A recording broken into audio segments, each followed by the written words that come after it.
루시아 시인의 인도 여행기 지구별 여행자에서 옮겨온 이야기입니다. 영국 식민지였던 시절 인도에서 있었던 일인데요. 인도에 머물고 있던 영국인들은 객지 생활의 무료함을 달래기 위해서 골프장을 만들었습니다. 그런데 뜻밖의 해방꾼이 나타났습니다. 골프장 주변에 원숭이들이 필드에 떨어진 공을 집어서는 엉뚱한 곳에 내려놓곤 했던 것입니다. 사람들은 원숭이들의 침입을 막기 위해서 담장을 높였지만 효과가 없었습니다. 원숭이의 장난에서 벗어날 수 없었던 그들은 결국 새로운 규칙을 만들어냈습니다. 그 새로운 규칙은 바로 원숭이가 공을 떨어뜨린 곳에서 다시 시작하는 겁니다. 이 규칙은 뜻밖의 결과를 가져왔습니다. 엉뚱한 곳으로 날아간 공을 원숭이가 잡아서 홀컵에 넣어주는 행운을 맛본 사람도 있고요. 반대로 홀 가까이 날린 공을 집어다가 물속에 빠뜨리는 불운을 겪은 사람들도 있었습니다.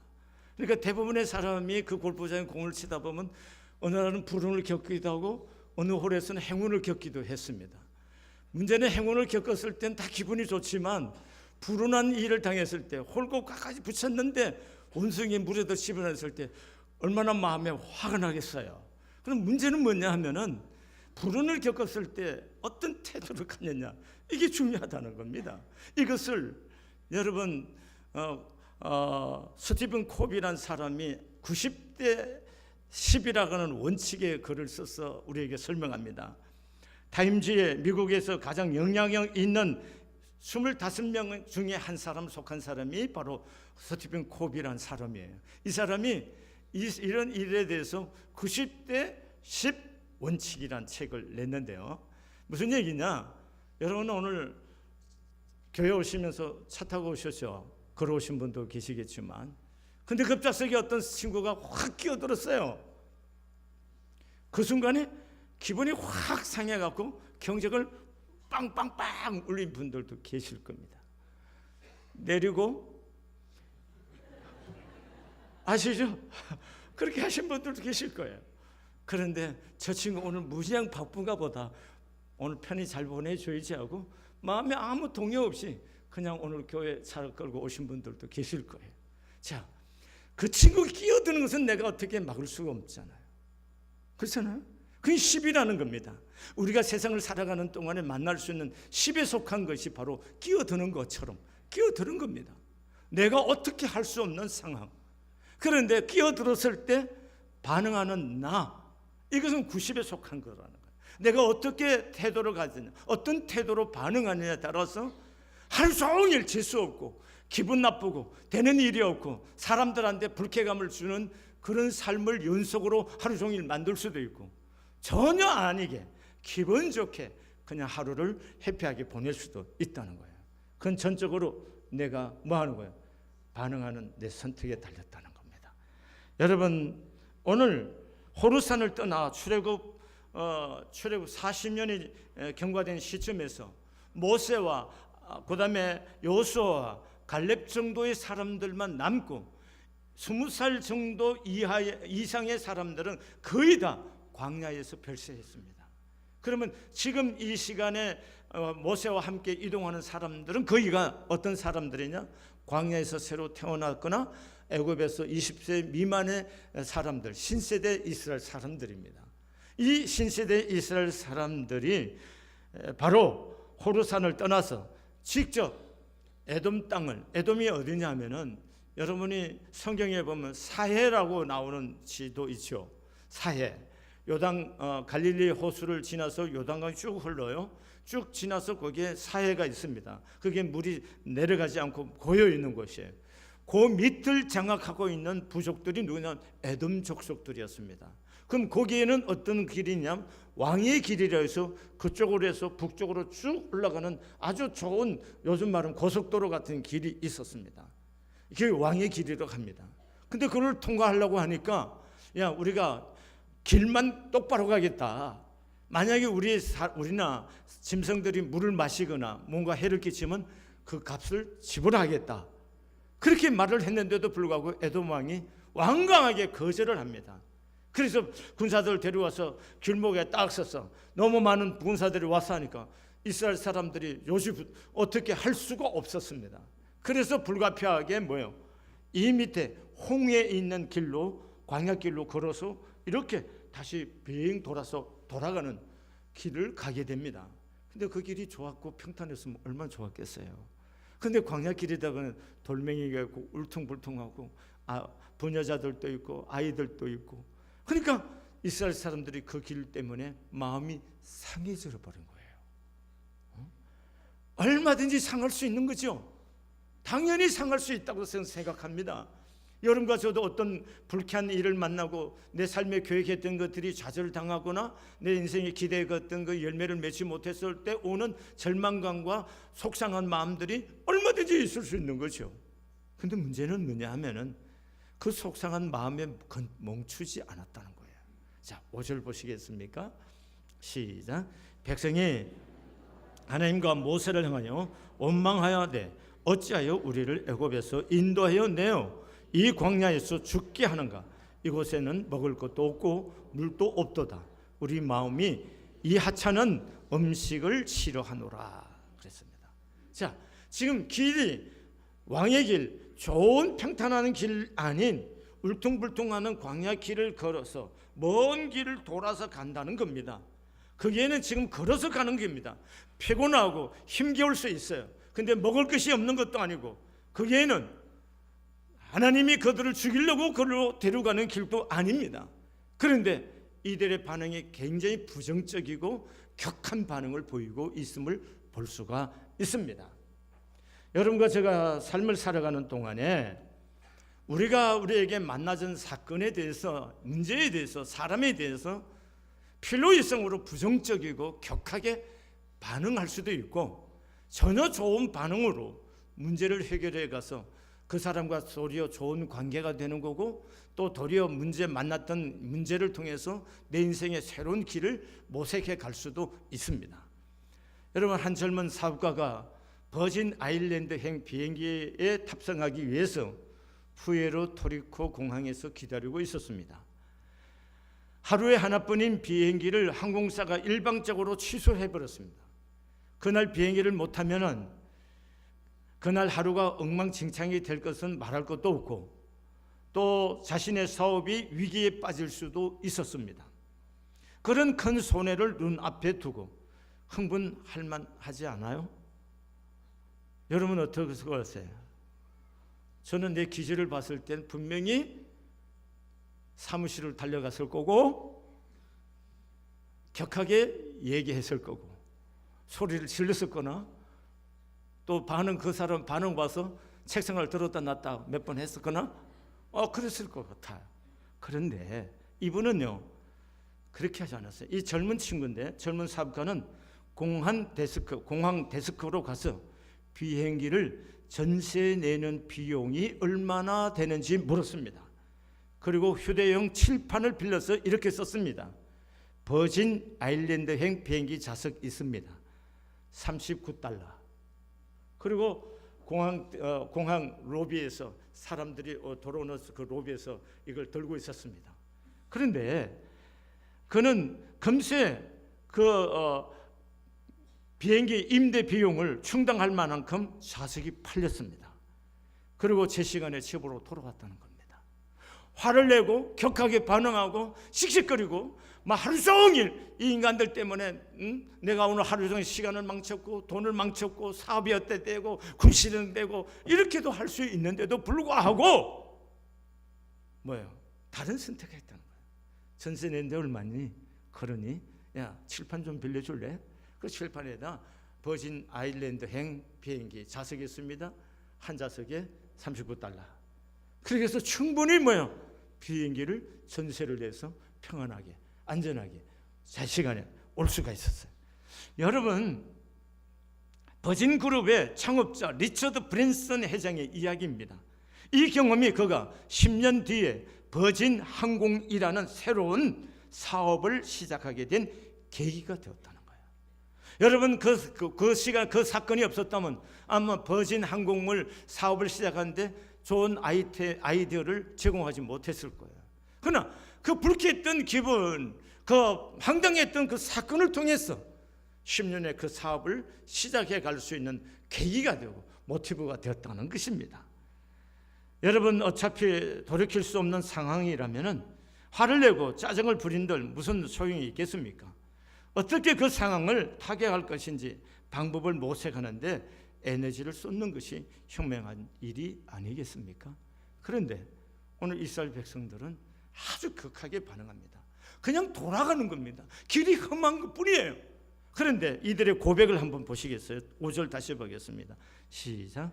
백성이 하나님과 모세를 향하여 원망하되 어찌하여 우리를 애굽에서 인도하여 넣어 이 광야에서 죽게 하라. 수도하세요. 지금 하나님이 돌아가는 길을 데려가면서 죽게 하려고 데려가는 겁니까? 이미 죽게 하려면 벌써 죽였죠. 그렇잖아요. 그런데 40년 광야 생활을 했고 지금 돌아가는 겁니다.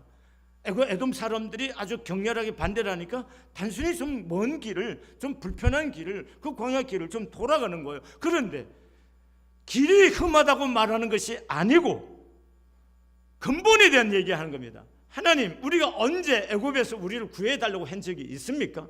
왜 우리를 구해내갖고 이 광야에서 죽이려고 합니까? 이런 얘기하는 거예요. 자, 우리가 부부싸움 할 때 당신이 이래서 내가 기분이 좀 나빠요 라고 말하는 게 아니고 내가 당신이 항상 그렇더라. 항상 우리 싸우면서 그렇게 얘기를 하는 습관이 몸에 배어 있어요. 당신 말이야 언제나 본 말이야 이렇게 말하고 저렇게 하는데 내가 보니까 당신 집안 내력인 것 같아. 여기까지 가요. 여러분, 이거는 본질은 없어져요. 나중에 왜 싸우는지 본질은 없고 나중에 너무 기분이 나빠. 이 인간이 우리 집까지 덜먹거려? 그래갖고 뭡니까? 뭐 싸움의 이유가 그거는 없어지고 막 근본적으로 막 대판 이제 붙는 거예요. 우리가 대체로 이렇게 대화를 하고 인간관계를 맺고 사는 거예요. 그리고 보세요. 이게 얼마나 악한 거냐고요. 우리의 삶의 방식에 있어서 할 말을 할 수도 있죠. 마음이 상하고 참 힘이 드네요. 말을 얼마든지 하는 거죠. 먼 길을 가니까 아이들을 가니까 참 피곤하고 힘들다. 얼마든지 말을 할 수 있죠. 우리가 부부 사이나 다른 사람과 인간관계 속에서도 내가 이렇게 조목조목 이렇게 해서 참 힘들고 어렵다는 얘기는 알릴 수가 있죠. 그렇지만 그 알림과 상관없이 근본적으로 뭐예요? 화를 동원해 갖고요. 본질의 근본과 상관없는 저쪽의 얘기를부터 치고 들어오는 것은 우리의 삶을 무너지게 만드는 겁니다. 여러분, 우리가 인생을 이렇게 살고 있는 거 아닌가 살펴봐야 돼요. 자, 또 이렇게 얘기합니다. 이곳에는 먹을 것도 없고 물도 없도다. 우리 마음이 이 하찮은 음식을 싫어하는다. 아니, 광야에서 40년 동안 잘도 먹었고 물도 늘 원한 대로 마셨습니다. 그런데 먹을 것도 없고 마실 물도 없다. 그리고 저들이 농사도 짓지 않았는데 저는 아침에 나가기만 하면 늘 좋은 맛난 음식이 있고 고기 좀 먹고 싶다 그러면 하나님께서 고기를 날려부터 이빨 사이에 고기가 끼어서 냄새날 정도로 고기를 먹었고 어느 거 하나 사실은 부족함이 없었어요. 옷이 헤어지지도 않고 신고 있는 신발이 헤어져서 낡아서 떨어져 없어서 못 신은 것도 아니고 그들에게 있어서 어느 것 하나 광야길을 걷는 일에 하나님이 돌보지 않은 것이 없었어요. 낮에는 햇살이 뜨거워서 그들이 힘들까 봐 구름 기둥으로 그들 시원하게, 밤에는 낮은 기온으로 통해서 그들의 추위를 타서 얼까 봐 불기둥으로 그들을 다 데펴줬었어요. 그렇게 해서 그들의 광야길을 40년 데려왔고 그래서 가는데 에돔 사람들이 길을 막고 서서 못 가서 그래서 길을 좀 돌아간다고 이렇게 하나님을 향해서 근본적으로 대들 수 있느냐는 거예요. 이건 너무나 격한 반응을 보이는 거죠. 여러분, 우리가 삶을 살아가면서 에돔 사람들이 우리의 길을 막고 있듯이 내 인생에 선택의 여지가 없이 내게 불리하게 다가온 문제가 수없이 우리에게 있을 수 있어요. 그러나 문제는 그것을 맞이하고 다스리는 우리의 마음가짐을 어떻게 가질 것이냐는 것입니다. 여러분, 이렇게 부정적으로 격하게 하나님 안에서 반응했던 이스라엘 백성들에게 무슨 일이 생긴지 보겠어요. 6절 시작. 여호와께서 불뱀들을 백성 중에 보내어 백성을 물게 하심으로 이스라엘 백성 중에 죽은 자가 많은지라. 전혀 생각지 못했던 일입니다. 여러분, 불뱀이 와서 이스라엘 백성들을 물어서 많은 사람 죽어갑니다. 불뱀이 어찌 광야에 있는 불뱀이 고기만 집합했다는가요? 하나님이 집합 명령을 내려서 그 길을 와서 지금 이스라엘 백성들을 공격하는 거죠. 그러니까 사람들이 불뱀에 물려서 죽어나가기 시작하는 거예요. 깜짝 놀란 거죠. 그래서 7절 보시겠어요? 백성이 모세에게 이르러 말하되 우리가 여호와 당신을 향하여 원망함으로 범죄하여 싸우니 이랬습니다. 자, 됐어요. 원망했다. 본인들이 이제 깨달은 겁니다. 민수기의 말씀에 보면은 이스라엘 백성들이 오늘 이 본문까지 9번을 원망하고 불평합니다. 물이 없다. 너무 고기가 먹고 싶다. 별별 불평을 다 합니다. 근데 그때마다 하나님이 물 반석을 뜯어서 물을 마시게 해주고 또 고기를 보내주시고 여러 모습으로 하나님이 그들의 불평을 주님 다 들어주셨어요. 그런데 9번째 이 불평에 대해서는 하나님이 뜻을 정하고 작심하신 것 같아요. 그래서 뭐예요? 불뱀을 보내서 그들을 공격해 물어보라. 그 불뱀의 공격을 당해서 죽어나가니까 이제야 정신이 번쩍 들어서 뭐예요? 우리가 원망하였나이다 라고 말합니다. 원망하고 그것이 범죄했다고 고백합니다. 죄를 지었다고 고백합니다. 그러고 나서 모세에게 여호와께 기도하여 이 뱀들을 우리에게 떠나게 해달라고 부탁을 드립니다. 여러분, 이게 굉장히 중요한 거죠. 자기의 잘못을 안다는 거죠. 그래서 내가 범죄했습니다. 내가 불평한 거, 내가 군시렁거리고 이렇게 한 것이 잘못되었다는 것을 인정하고 돌아서는 것, 이게 굉장히 중요합니다. 여러분과 제가 삶을 살면서 실수할 수 있어요.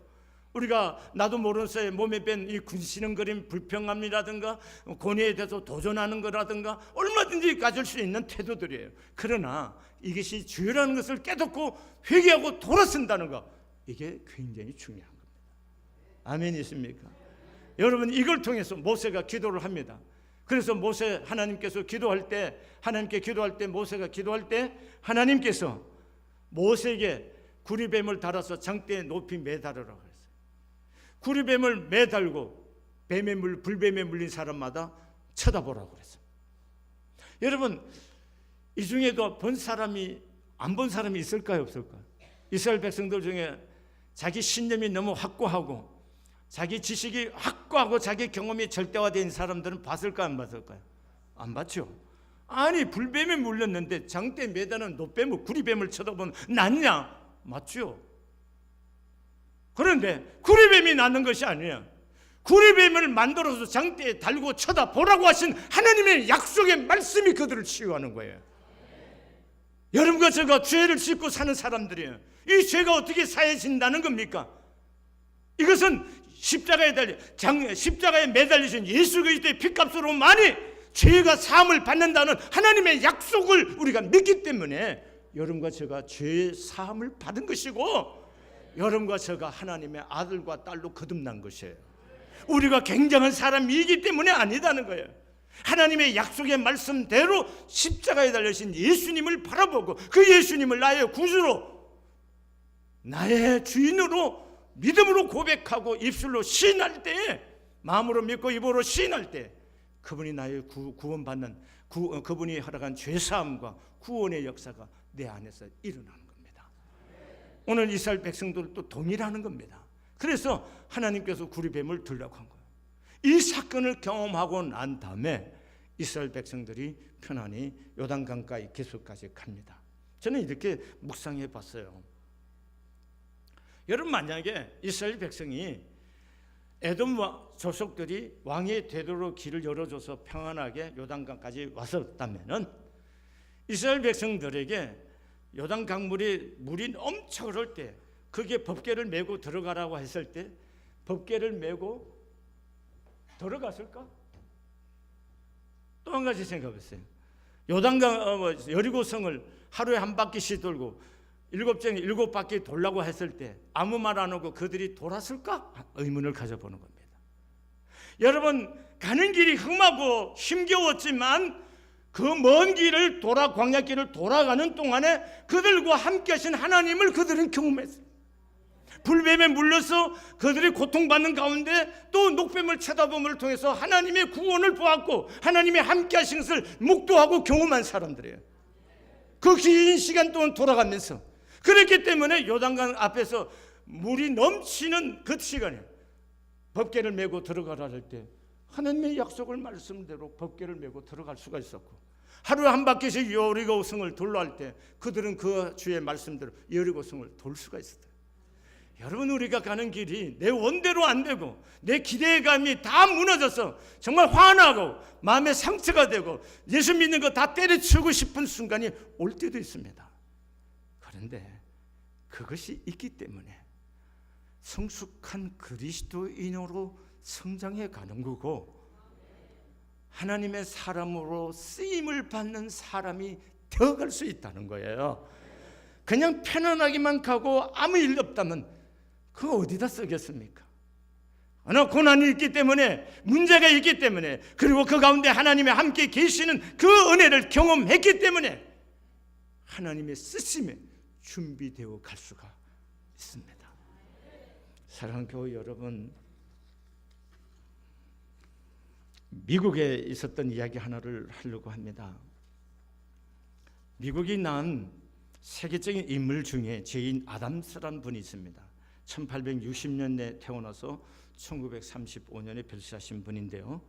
제인 아담스는 시카고의 부잣집 딸로 태어났고 부유한 환경과 미모, 지혜, 보통 한 여자로서 가질 수 있는 가장 좋은 행복한 조건은 다 가지고 이분이 태어났습니다. 그래서 약속된 미래와 아름다운 꿈들이 그 열매로 연걸리라 제인 자신뿐만 아니라 주변의 사람들도 굉장히 기대가 컸습니다. 그가 성장해서 의과대학에 진학을 했고 학업에 전진하는 어느 날 전혀 생각지 못한 척추에 이상이 왔습니다. 도무지 치료할 수 없는 병이라고 판명이 났습니다. 제인은 많이 절망하고 많이 실망했습니다. 병이 걸렸다는 사실보다 그 때문에 잃어버릴 희망과 꿈 때문에 더 좌절했습니다. 낙심 가운데 있던 제인에게 의사는 휴양차 여행을 권했습니다.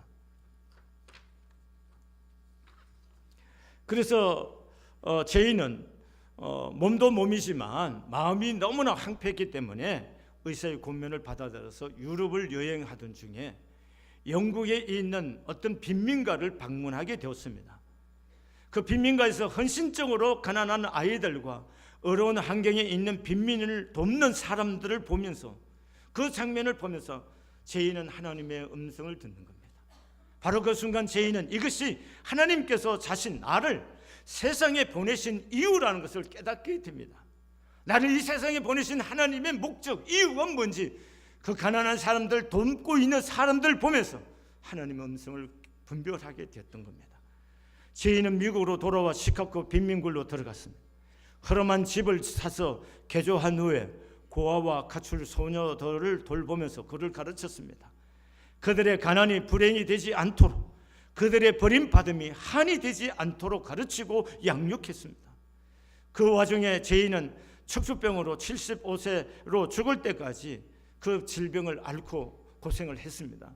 그럼에도 불구하고 이 가난하고 쫓겨나고 가출해가고 인생에 거의 희망이 없는 이 아이들에 대한 하나님의 마음을 버릴 수가 없어서 그 질고를 몸에 지닌 그 여인이 그 사명을, 하나님이 주신 내 인생의 보내심의 삶을, 하나님께서 나를 하여금 나를 이 세상에 보내신 목적을 깨달은 그날부터 한 번도 후회하거나 돌아서지 않고 그 질고를 아프면서도 그 일을 감당했습니다.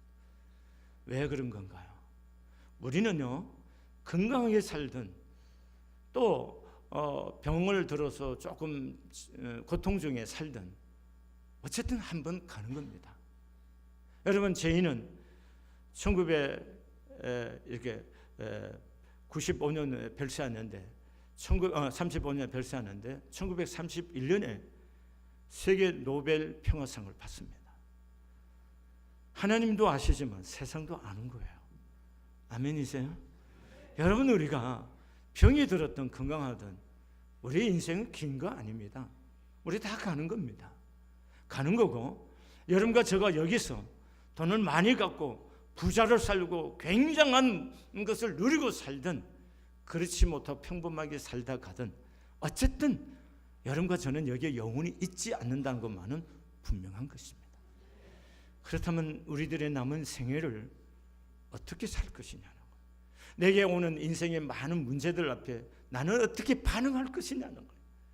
격하게 부정적으로 반응하고 원망으로 반응하고 분노로 반응할 것인지, 하나님께서 이것에 대한 하나님의 또 다른 계획이 있을 것이다, 하나님의 뜻이 있을 것이다 하고 생각하고 합력해서 선을 이루시는 주님을 믿고 긍정적으로 받아들일 것인지 매번 선택할 수 있기를 바랍니다. 또한 여러분과 제가 한 번 살다 가는 생애를 뭘 해야 의미 있는지, 뭘 해야 내 인생의 보내심의 목적을 성취하는 것인지 그걸 좀 분별하며 살기를 바랍니다. 돈 많이 가지고 있다만이 되는 거 아니잖아요. 여러분, 이 구정에 우리 선교팀들이 네팔로 가는데 왜 나는 선교를 가느냐에 대해서, 선교로 가는 동기에 대해서 이제 지금 나누고 있더라고요. 그래서 내가 그것을 보면서 가슴이 설렘과 떨림과 흥분이 되고 눈물이 났어요. 이런 분들이 우리 교회 성안교회 교인이라는 것이 자랑스럽고 행복했고, 내가 이런 교회 교우들의 목사라는 것이 너무나 행복했어요. 왜 사는 겁니까? 뭐 때문에 오늘 우리가 숨을 쉬려고 하는 거예요? 돈은 얼마나 가져야 만족하겠습니까? 다 있어야 되는 건 주께서도 아신다고 그랬어요. 내가 있어야 할 존재가 도대체 목적이 뭡니까? 내가 살아야 할 목적이 도대체 뭐냐고요. 그 목적을 이루다가 우리 아버지 하나님께 갈 수 있기를 바랍니다. 하나님의 말씀 한 절을 소개하겠습니다. 로마서 8장 32절입니다. 자기 아들을 아끼지 아니하시고 우리 모든 사람을 위하여 내어주신 이가 어찌 그 아들과 함께 모든 것을 우리에게 주시지 아니하겠느냐. 기도하시겠습니다. 하나님 아버지,